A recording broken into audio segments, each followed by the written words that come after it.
মুমিনদের 7টি বৈশিষ্ট্যের আলোচনা। 1 নম্বর বৈশিষ্ট্য হচ্ছে মুমিনরা যখন নামাজে দাঁড়ায় দিন দুনিয়ার হুঁশ থাকে না, তাদের চিন্তা তাদের ধ্যান চলে যায় একদিকে। তিনি কে?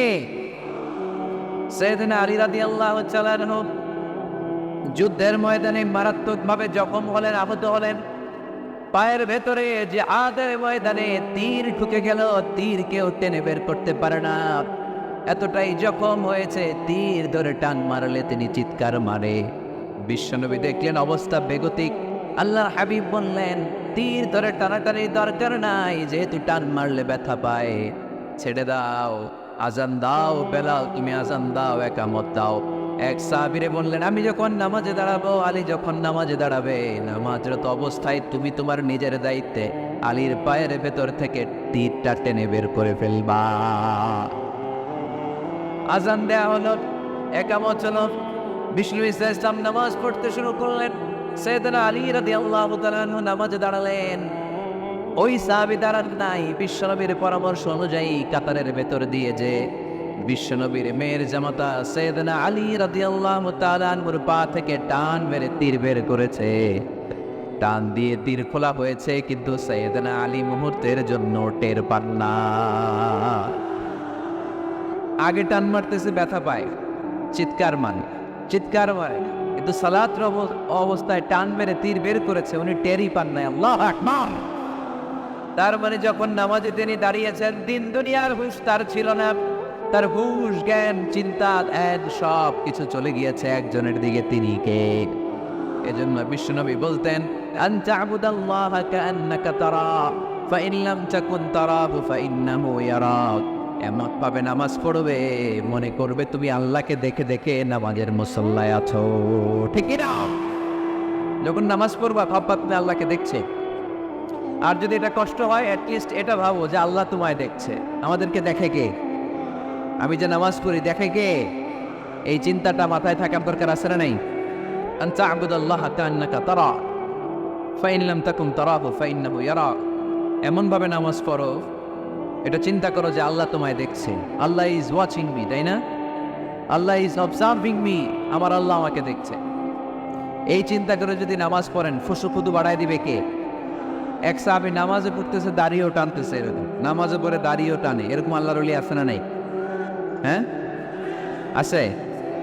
নামাজ পড়া অবস্থায় বারবার চুল টানা যাবে, দাড়ি টানা যাবে, শুধু মোবাইলে SMS লেখা যাবে না, এগুলো করবেন না। নজরটা থাকবে সিজদার দিক। কোন দিকে? সবাই বলেন, মনে থাকবে এটা। এগুলো message, very sensitive and important message. এগুলো নিয়ে যান বাড়িতে। সালাতে মন বসে না, কারণ নজর ছোটাছুটি করে এইদিকে। নামাজে দাঁড়াইছে, জানলা খোলা, জানলার দিকে তাকায় আছে। আল্লাহর ওলি আছে না নাই? নামাজে দাঁড়াইছে, ঘড়ির দিকে তাকায় আছে, ঘড়ির কাটা ঘুরে হার মাথা উঠে আছে না নাই? না, এদিক সেদিক তাকাবেন, সেজদার দিকে তাকাবেন। কোন দিকে?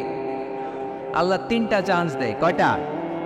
একবার যখন এদিকে তাকান, আল্লাহ বলে আকবিল, ফিরে আয়, সেজদার দিকে তাকা। আবার যখন তাকান, আল্লাহ বলে আকবিল, ফিরে আয়, সেজদার দিকে তাকান। আবার যখন ঘড়ির দিকে তাকান নামাজে, আল্লাহ বলে ফিরে আয়, সেজদার দিকে তাকান।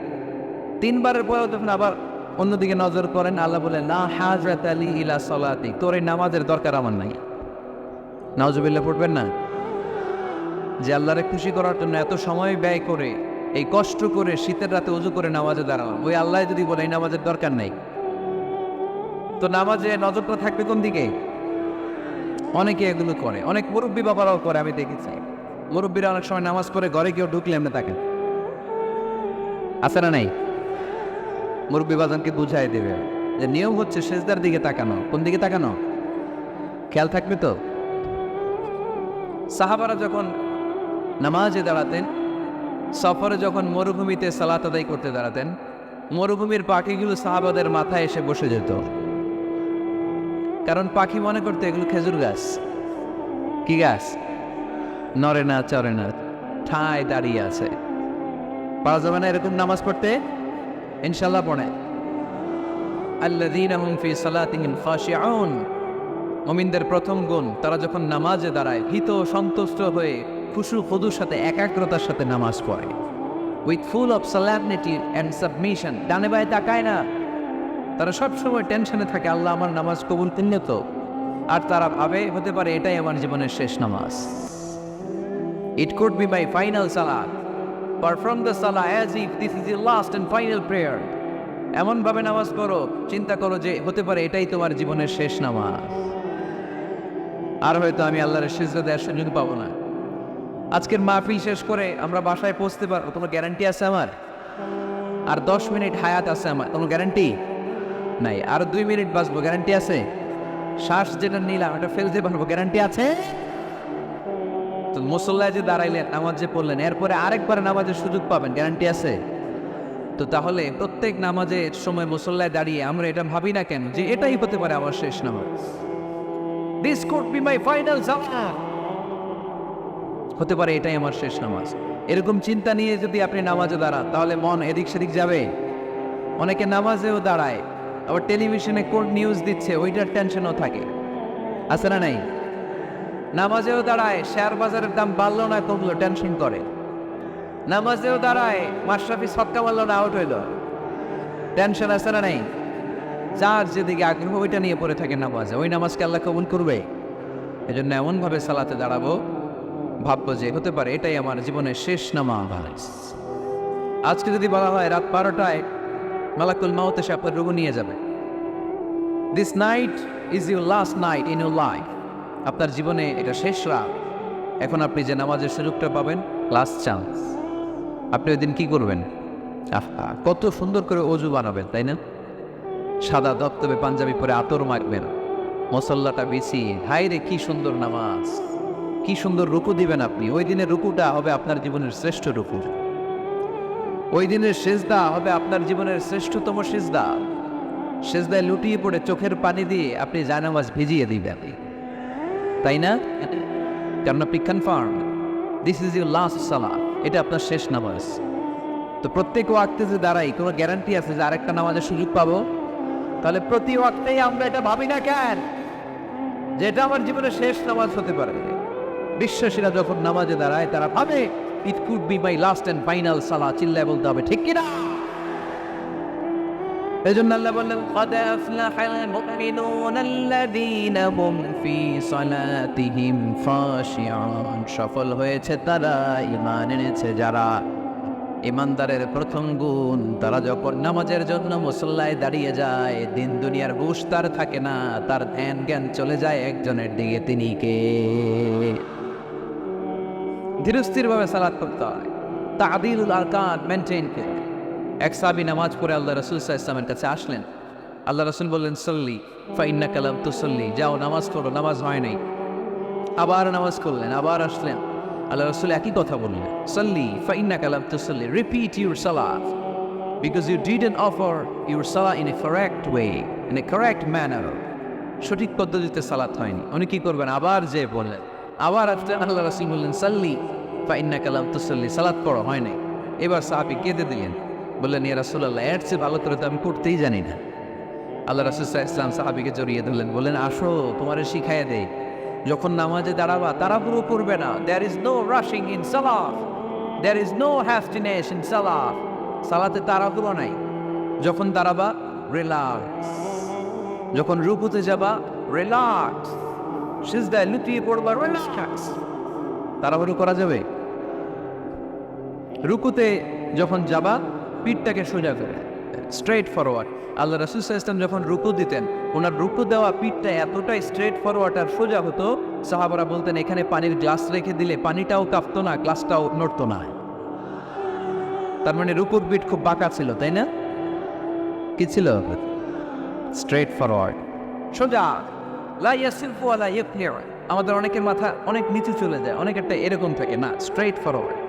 আল্লাহ রাসূল সাল্লাল্লাহু আলাইহি ওয়াসাল্লাম বলেন সবচেয়ে বড় চোর যে নামাজে চুরি করে। সাহাবারা বললেন কাইফা ইয়াসরিকু ফিস সালাহ ইয়া রাসূলুল্লাহ, হে আল্লাহ রাসূল সালাতে আবার চুরি করে কেমনে? আল্লাহ রাসূল সাল্লাল্লাহু আলাইহি ওয়াসাল্লাম বলেন ইয়াসরিকু ফি রুকুইহি ওয়া সুজুদিহি, রুকু সিজদায় চুরি করে, পিঠ সোজা করে না। রুকু থেকে সোজা হয়ে দাঁড়িয়ে কয়েক সেকেন্ড অপেক্ষা করা এটা ওয়াজিব। দুই সিজদার মাঝখানে 1-2 সেকেন্ড স্থির হয়ে বসে থাকা ওয়াজিব। আমাদের অনেকেই রুকু থেকে কোনো রকম নামকাওয়াজ মাথাটা উঁচু করে সেজদায় দৌড় মারে, আছে না নাই? এক সেজদা দিয়ে কোন রকম মাথাটা তুলে আরেক সেজদায় দৌড় মারে, আছে না নাই? এরা রুকু সেজদায় চুরি করে, এরা নামাজ চোর। এরকম করা যাবে? তাড়াহুড়ো করবেন? কখনো তাড়াহুড়ো করা যাবে? নামাজে তাড়াহুড়ো নাই। নামাজে কি নাই? নামাজে করতে হবে রিল্যাক্স। নামাজে কি করব? সবাই বলেন কি করব? যারা তাড়াহুড়ো করে এদেরকে বলতে পারবেন এটা যে তুমি তাড়াহুড়ো করছো কেন? নামাজে তুমি রিল্যাক্স করবে। যখন রুকুতে যাবা হাত্তা তাতমাইন্না রাকিআন, রিল্যাক্সের সাথে রুকু, পিঠটা সোজা। সিজদায় লুটিয়ে পড়বা, তুমি তো আল্লাহর কাছে চলে গিয়েছো। আকরাবু মা ইয়াকুনুল আবদু মির রাব্বিহি ওয়া হুয়া সাজিদ ফাআকসিরু ফীহি দুআ। আল্লাহ রাসূল বললেন, বান্দা যখন সিজদায় লুটিয়ে পড়ে, বান্দা তখন আল্লাহর সবচেয়ে কাছে চলে যায়। ফাআকসিরু ফীহি দুআ, তাই তখন বেশি বেশি দোয়া কর। আমরা যখন মসজিদের কার্পেটে সেজদা দেই, দেখা যায় যে সেজদাটা কপালটা কার্পেটে পড়ে, জায়নামাজে পড়ে, মসজিদের টাইলসে পড়ে। কিন্তু বিশ্বনবী বলে না, টাইলসে পড়ে না, জায়নামাজে পড়ে না, তোমার সেজদাটা আল্লাহর কুদরতি পায়ের উপর যেয়ে পড়ে। এজন্য তাড়াহুড়ো করা যাবে না। ইদা উকিমাতিস সালাহ ফালা তাআতুহা তাসআউন, যখন একামত হয়ে যায় দৌড়াদৌড়ি করে রাশিং করে নামাজে যেও না। ওয়া আতুহা তামশুন, রিল্যাক্সের সাথে যাও। ফামা আতরাকতুম ফাসাল্লু, যে যতটুকু পাও ইমাম সাহেবের সাথে পড়ো। দেরি হয়ে গেলে ওমা ফাতাকুম ফাআতিম, যেটা ছুটে গেছে একা একা পড়। 4 রাকাত পেয়েছে 2 রাকাত, বাকি 2 রাকাত একা একা পড়ার সুযোগ আছে না নাই? তো তাড়াহুড়ো করেন কেন তারা? আর তাড়াহুড়ো করবেন? অনেকে ওযুখানায় তাড়াহুড়ো করে। মাগরিবের নামাজ ইমাম সাহেব শুরু করছে, ওয়াদ-দুহা ওয়াল-লাইলি ইযা সাজা, সবার মুখস্থ আছে না নাই? তো উনি তখন হাত ধুইতেছে, এখনো মাথা মাসে আর পা ধোয়া বাকি। উনি হিসাব মিলাই ফেলছে, তাড়াহুড়ো করে দৌড় দিতে হবে, তা না হলে রাকাত পাওয়া যাবে না। মসজিদের টাইলস ছিল পিছলা, উল্টায় পড়ছে, লুঙ্গি একদিকে মুসল্লি আর একদিকে। এরকম আছে না নাই? আমাদের এলাকায় একজন এরকম দৌড় মেরে পা ভেঙে ফেলছে, উল্টায় পড়ে লুঙ্গি একদিকে ও আরেকটা করে। এরকম করবে না। মনে রাখতে হবে, এই মাহফিলগুলোতে এসে শুধু স্লোগান সর্বস্ব মাহফিল দিলে হবে না। যা শুনবো, নিজে মানবো, সমাজটাকে পরিবর্তন করে দিব আমরা। আমাদের দিকে চেয়ে আছে বাংলাদেশ, ঠিক কিনা? আমাদের হাতেই সব। আমরা চাইলে একটা শক্ত সিদ্ধান্ত নিলে আমরা বাংলাদেশকে চেঞ্জ করে দিতে পারি, ঠিক কিনা? এখানে বসে আছে আগামীর প্রধানমন্ত্রী, এখানে বসে আছে আগামীর নারায়ণগঞ্জের এমপি, এখানে বসে আছে আগামী দিনের এই থানার চেয়ারম্যান, ঠিক কিনা? আমরা যদি ঠিক হয়ে যাই, ঠিক থাকবে বাংলাদেশ। আমরা উল্টে গেলে পথ হারাবে বাংলাদেশ। এজন্য সালাতে যেন আমরা তাড়াহুড়ো না করি, ধীরস্থির ভাবে যেন সালাত করি। মনে থাকবে সবার, সালাতে আমরা রিল্যাক্স কি করব? তাহলে মুমিন বান্দাদের 1 নম্বর গুণ, আল্লাযীনা হুম ফি সালাতিহিম খাশিউন। মুমিনরা যখন নামাজে দাঁড়ায় তারা তাড়াহুড়ো করে না, তারা ধীরস্থির ভাবে সালাত আদায় করে। রাজি আছে তো সবাই? আল্লাহ তুমি কবুল করো। তাহলে 1 নম্বর পয়েন্ট সবার কাছে ক্লিয়ার? আচ্ছা, 2 নম্বর আল্লাহ বললেন ওয়াল্লাযীনা হুম আনিল লাগবি মুরিদুন। মুমিন বান্দাদের 2 নম্বর বৈশিষ্ট্য, তারা অনর্থক কাজ থেকে মুখ ফিরিয়ে নেয়। তাই না? এখানে অনর্থক কাজ গেলে আমার সওয়াব নেই, আরো গুনাহ হবে, যাবো আমি? এখানে এমন কাজ গেলে আমার আমল নষ্ট হবে, যাবো আমি? ওয়াল্লাযীনা হুম আনিল লাগবি মুরিদুন। মুমিন বান্দার 2 নম্বর গুণ, মুমিন বান্দা কখনো কোনো অনর্থক কাজের দিকে যায় না। যেই জায়গায় গেলে সওয়াব হয়, মানবতার কল্যাণ হয়, সব সময় মুমিনকে ওই জায়গায় পাওয়া যায়। ওয়াল্লাযীনা হুম আনিল লাগবি মুরিদুন, অনর্থক কাজ করব না। যেটাই করব এটা যেন অর্থবোধক হয়, এটা যেন আমার কাজে লাগে, 10-এর কাজে লাগে। এরকম কাজ করার দরকার আছে না নাই? মিন হুসনি ইসলামিল মারই তারকুহু মা লা ইয়ানি। আল্লাহ রাসূল সাল্লাল্লাহু আলাইহি ওয়াসাল্লাম বললেন, ব্যক্তির ইসলামের সৌন্দর্যের মধ্য থেকে একটা বড় সৌন্দর্য হচ্ছে ব্যক্তি অনর্থক কোনো কাজ করবে না। কারণ মুমিন খুব ভালো করে জানে, যাই করে ভিডিও ক্যামেরা দিয়ে, ক্যামেরা করে কে? আপনারা কি মনে করছেন যে আজকের যে মিডিয়ার ভাইরা আসছে ওদের কাছেই ক্যামেরা? ফেরেশতাদের কাছে ক্যামেরা নাই? আছে না নাই? এজন্য আল্লাহ সূরা ইয়াসিনে বললেন ওয়া কুল্লা শাইইন আহসাইনাহু ফি ইমামিম মুবিন। দুনিয়াতে তোমরা যা করো, যেখানে যাও, যে কাজের সাথেই সম্পৃক্ত হও না, তোমাদের সব কাজগুলোকে ইমাম ও মুবিন নামক ভিডিও ক্যামকর্ডার দিয়ে ধারণ করে কে? আবার মুমিন জানে মা ইয়ালফিযু মিন কাউলিন ইল্লা লাদাইহি রাকীবুন আতীদ। মুমিন জানে মুখ দিয়ে আমি যা বলি, যে বাক্যই উচ্চারণ করি, যে শব্দ উচ্চারণ করি, ফেসবুকের কমেন্টস বক্সে যেই কমেন্টস আমি টাইপ করি, এই সবগুলো দেখে কে? রাকীবুন আতীদ নামে দুইজন ফেরেশতা আছে, সব কিছু নোট করে নেয়, ঠিক কিনা? মুখে যা বলবো এটাও অর্থবহ হইতে হবে, যা লিখবো তাও অর্থবোধক হইতে হবে, ঠিক কিনা? এখন তো বলার চেয়ে আমরা টাইপ করি বেশি। ফেসবুকে কমেন্টস অপশন আছে না নাই? আহা, ইচ্ছা মতো কমেন্টস করে, কমেন্টসের ফুলঝুরি, গালি গালা সব মাগনা, আছে না নাই? নারায়ণগঞ্জের ছেলেরা অবশ্যই এগুলো করে না, এখানকার ছেলেরা ভালো অনেক, দেখেই বোঝা যাচ্ছে খুব শান্তশিষ্ট। কমেন্টেও আমি কি লিখলাম এ ব্যাপারে হিসাব চাইবে কে? কান দিয়ে আমি কি শুনি হিসাব চাইবে কে? চোখ দিয়ে কি দেখি হিসাব চাইবে কে? এজন্য যা মন চায় চোখ দিয়ে দেখা যাবে, যা মনে চায় মুমিন কান দিয়ে শুনতে পারে, যেন কানে শুনি সদা তোমার গালা এ খোদা, চোখে যেন দেখি শুধু কোরআনের আয়াত, শোনো আমারে মুনাজাত। পড়েন, শোনো শোনো ইয়া ইলাহি আমারে মুনাজাত, শোনো আমারে মুনাজাত। পড়ি আমিন। এজন্য মুমিন বান্দার 2 নম্বর গুণ, ওয়াল্লাযীনা হুম আনিল লাগবি মুরিদুন। অনর্থক কাজে আমরা যাব না। যাব? তোমরা যুবকরা মিলে অনেক কিছু করতে পারো, ব্লাড ক্যাম্পেইন করতে পারো, রক্ত দেওয়ার মাধ্যমে জীবন বাঁচানো যায়, ঠিক কিনা? তোমরা যুবক ছেলেরা মিলে বৃক্ষ রোপণ কর্মসূচি করতে পারো, তোমরা যুবক ছেলেরা মিলে পরিচ্ছন্নতা অভিযান চালাতে পারো এলাকায়। তোমরা চাইলে সবাই মিলে দাঁড়িয়ে সমাজ থেকে ইফটিজিংকে তাড়াতে পারো। তোমরা চাইলে সমাজ থেকে যৌতুকের মতো মরণ ব্যাধিকে ঝাড়ু পেটা করে বিদায় করতে পারো। তোমরা চাইলে আগামীর বাংলাদেশকে সোজা পথে উঠিয়ে দিতে পারো। মুমিনরা আজে বাজে কাজে যায় না, যে কাজে গেলে নিজের কল্যাণ, দেশের কল্যাণ, দশের কল্যাণ, মুমিন ওই কাজ করে, ঠিক কিনা?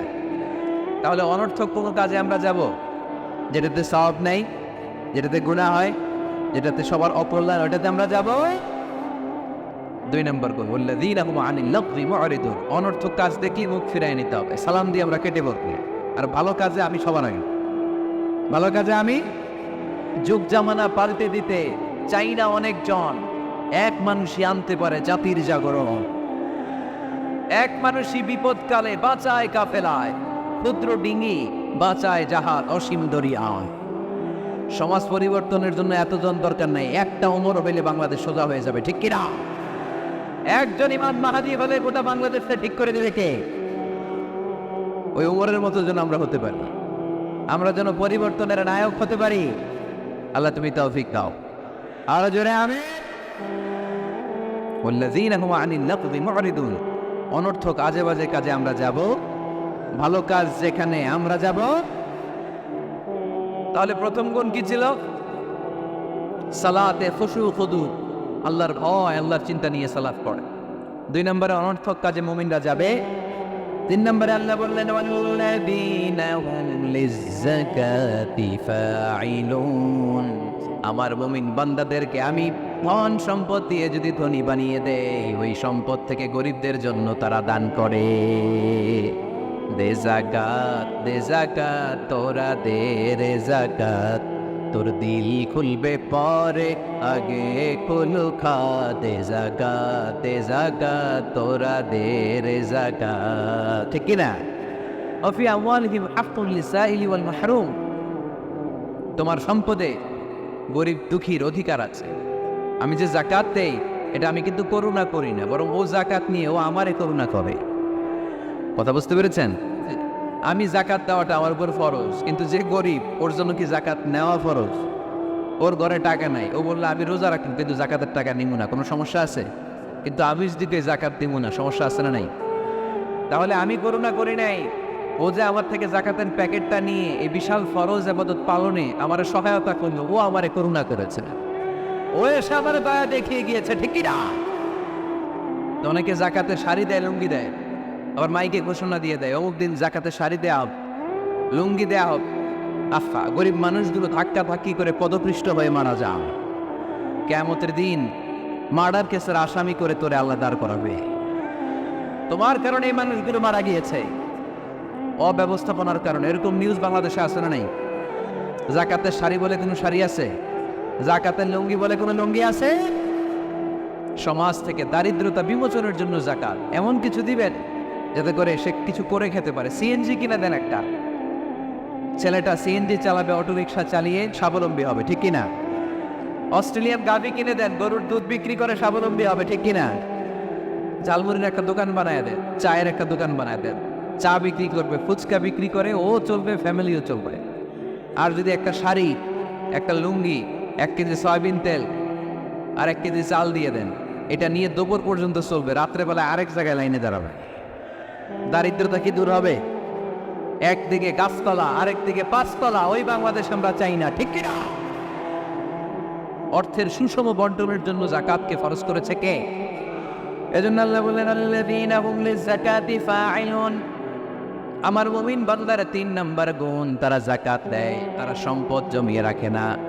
আল্লাযীনা ইয়াকনিজুনা আয-যাহাবা ওয়াল-ফিদ্দাতা ওয়া লা ইউনফিকুনাহা ফী সাবিলিল্লাহ ফাবাশশিরহুম বিআযাবিন আলীম। যারা সম্পদ জমায়, তো এজন্য একদিকে রাস্তার একদিকে গাছতলা, একদিকে 5 তলা, এরকম সমাজ চাই নাকি আমরা? না, সম্পদের তারল্য ছড়িয়ে পড়তে হবে ঘর থেকে ঘরে, দ্বার থেকে দ্বারে, ঠিক কিনা? যারা সম্পদ জমায় রাখে, ব্যাংক ব্যালেন্স করে, একদিকে গাছতলা আরেকদিকে 5 তলা, এরকম চাই আমরা? না, আমরা চাই এদেশে কোনো দারিদ্রতা না থাক, নো পভার্টি ইন বাংলাদেশ, ঠিক না? এসডিজি সাস্টেইনেবল ডেভেলপমেন্ট গোল আছে 17টা, এর মধ্যে একটা গোল নিচ্ছে নো পভার্টি, কোনো দারিদ্রতা থাকতে পারবে না। এজন্য আমাদেরকে কাজ করে যেতে হবে। যারা সম্পদ জমায়, এই সম্পদগুলো কিয়ামতের দিন হবে সুজাআন আকরা, টেকো সাপ, পা থেকে পেঁচাতে পেঁচাতে কমে, কোমর থেকে পেঁচাতে পেঁচাতে গলা, ছবল মারবে আর বলবে, আনা মালুক আনা কানসুক, আমি তোর সম্পদ, আমি তোর ব্যাংক ব্যালেন্স, আমার না খাওয়ার জন্য জমাইছিলি, আজকে খা। খাইবেন ওই দিন? খাইবেন? ওই দিন সাপের এক একটা কামড়ে দেহটা 70 গজ জমিনের ভিতরে ঢুকে যাবে, ঠিক কিনা? এজন্য আল্লাযীনা হুম লিয-যাকাতি ফাঈল। আমার বিশ্বাসী বান্দারা কৃপণ হয় না, আমার মুমিন বান্দারা কিপটা হয় না। তারা যখন সম্পদের মালিক হয়, আমার রাস্তায় তারা যাকাত দেয়, ঠিক কিনা? দান করে, দিলে বাড়ায় দেয় কে? দিলে কমে কখনো? গোপনে দান করবে, ওই গোপনে দানের সওয়াব বেশি। গোপনে দান করলে কিয়ামতের দিন আল্লাহ তাআলা আরশের নিচে আপনারা ছায়া দিয়ে দিবে। তাহলে 1 নাম্বার সালাত, 2 নাম্বার আজে বাজে কাজে আমরা নেই, 3 নাম্বারে আমরা যাকাত দিব, 4 নাম্বারে আল্লাহ বললেন, ওয়াল্লাযীনা হুম লিফুরুজিহিম হাফিযুন। আমার মুমিন বান্দারা তাদের লজ্জাস্থানের হেফাজত করে। 4 নাম্বার। এটা কয় নাম্বার? এটা যুবকদের ওয়াজ।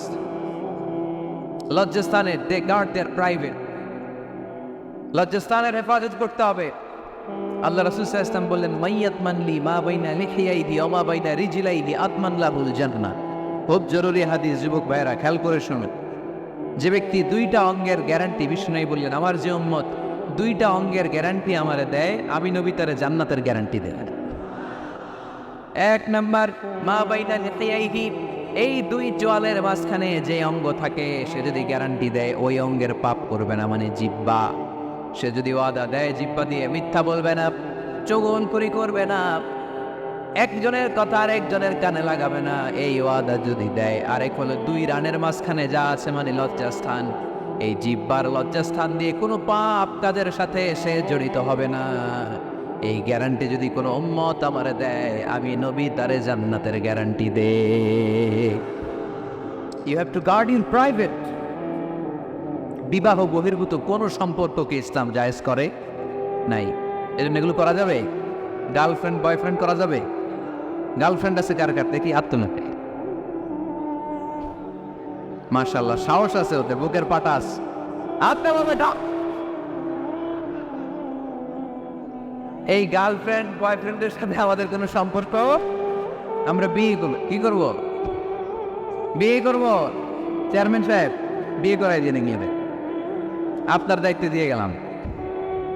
এই গার্লফ্রেন্ড বয়ফ্রেন্ড এগুলো ইসলামের কালচার নয়। বিয়ের চেয়ে ভালো কাজ পৃথিবীতে হতে পারে? বিয়ে করতে গেলে বামে বলে আগে নিজের পায়ে দাঁড়া। তো এতদিন ও কার পায়ে দাঁড়াইছে? ছেলে মেয়েদেরকে সাহস দেন, ছেলেও পড়বে। ওই যে একদিন চিল্লান দিয়ে উঠছে, ও কমন পড়ছে, কমন পড়ছে। মাশাআল্লাহ। গার্ডিয়ানরা যারা আছেন ওদের দুঃখ কষ্ট একটু বুঝেন আপনারা, মিলাই দিয়ে ওদেরকে বিয়ের পিড়িতে বসায় দিলেন। বিয়েতে করলাম, বিয়েতে বরকত। বিয়ের মতো ভালো কাজ হতে পারে না। সব নবীরা বিয়ে করেছেন। আর নিকাহ মিন সুন্নতি, বিয়ে আমার সুন্নাত। ফামান রাগিবা আন সুন্নতি ফালাইসা মিন্নি, যে আমার সুন্নতকে ভালোবাসে না সে আমার উম্মত হতে পারে না। বিয়েটাকে সহজ করে দেন। যেই সমাজে বিয়ে সহজ ওই সমাজে জিনা কঠিন, তাই না? যেই সমাজে জিনা সহজ ওই সমাজে বিয়ে কঠিন। আমাদের সমাজে জিনা করা সহজ, বিয়ে করতে লাগে 10 লাখ, জিনা করতে লাগে 1000। ঠিক কিনা? 10 লাখ টাকা ছাড়া বিয়ে করা যায় না। এটা লাগবে, ওইটা লাগবে, এই দাও, ওই দাও, মোহর দাও। বিশাল অঙ্কের মোহর। 10 লক্ষ টাকা ধার্য না করলে মেয়ে দিবেন, এরকম আছে না? নাই না, এগুলো আসলে ইসলামিক কালচার না। ছেলের বাবা মেয়ের বাবা উভয়কে আমি বলি বিয়েটা সহজ করে দেন, সহজ করে দেন। ছেলে পড়াশোনা করুক, সমস্যা নাই, মেয়েও পড়ুক, কিন্তু তারা পবিত্রভাবে তাদের সম্পর্ককে মেনটেন করুক। ঠিক কিনা? ঠিক। তাদের এই যৌবনের তাড়নায় যে পাপের সাথে জড়াবে তার পার্সেন্টেজ গুণা বাবা হিসেবে আপনার কাতেও আছে না নাই? এজন্য বাবারা সাবধান, মায়েরা সাবধান, বিয়েটাকে সহজ করেন। এই এলাকার যুব সংঘ যারা আছো, তোমরা একটা ক্যাম্পেইন করবা এই মাহফিলের পরে, টাইমলি ম্যারেজ ক্যাম্পেইন।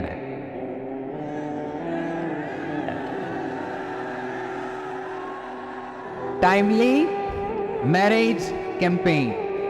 সময় মতো বিয়ে দিতে হবে, দেরি করা যাবে। বাপ মা বোঝে না, একজনকে হুজুর আপ্পায় বোঝে না। গার্ডিয়ান যারা আছেন একটু সদয় হয়। ওরা যে পাপের সাথে, পাপের রাস্তা যে ওরা চিনে যাচ্ছে, পাপের পথে যে জড়িয়ে যাচ্ছে, আল্লাহর সুপ্রিম কোর্টের কাঠ করায় আসামি করে আল্লাহ সেদিন আপনারা দাঁড় করাবে। ওয়াল্লাযীনা হুম লিফুরুজিহিম হাফিযুন, they guard their privates। মুকদ্দামাতুল হারামে হারাম। এট এ গ্ল্যান্স একটা নারীর দিকে চোখ পড়ে যাওয়া এটা হারাম না, কিন্তু এই চোখ পড়ার কারণে এটা জেনার দিকে নিয়ে যাবে, এই জন্য এটাকেও হারাম করেছে কে? মুকদ্দামাতুল হারামে হারাম। এই নজরটা বড় খারাপ। আন-নাযার সাহামুন মাসমুমুন মিন সিহামি ইবলিস। এই নজর হচ্ছে শয়তানের বিষ মাখানো তীরের মধ্যে থেকে একটা ভয়ঙ্কর তীর। এই তীর দিয়ে শয়তান যুবক আর যুবতীদেরকে কাবু করে ফেলে।